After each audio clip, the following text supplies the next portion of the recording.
आंबाडीच्या बोंड्यांची चटणी बनवण्यासाठी आपण इथे 15 बोंड्या घेतलेल्या आहेत। त्या चांगल्या पाण्याने धुवून घ्यायच्या सर्वात पहिले।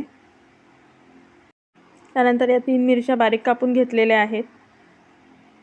थोडंसं जिरं, कोथिंबीर बारीक कापून, चवीनुसार गूळ आणि 5-6 लसणाच्या पाकळ्या। त्यानंतर आता आपण या बोंड्यांच्या पाकळ्या बाजूला करून घेऊ आणि बी वेगळं काढू। अशा प्रकारे आपण पूर्ण बोंड्यांच्या पाकळ्या काढून घेऊ।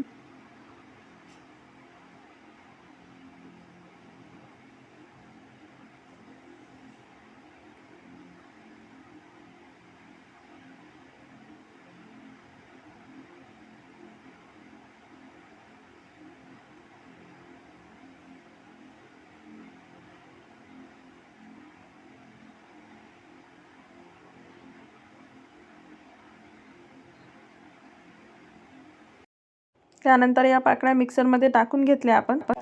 आता हे मिक्सरमधून आपण पूर्ण बारीक करून घेऊ।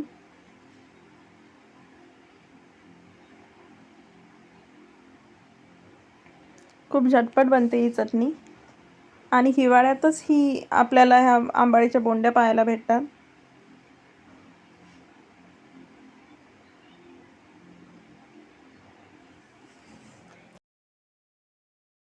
आता आपल्या चवीनुसार मीठ टाकून घेऊ आपण। त्यानंतर गूळ,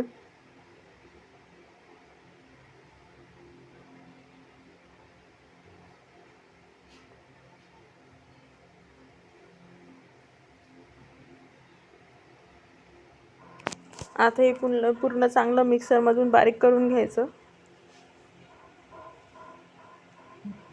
झालेलं आहे आता आपलं बारीक करून। तर आता ही चटणी आपली रेडी झालेली आहे।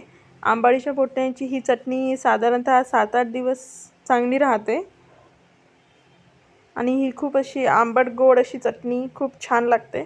तुम्ही पण नक्की ट्राय करा आणि जर तुम्हाला आवडली तर लाईक, शेअर आणि सबस्क्राईब नक्की करा। थँक्यू।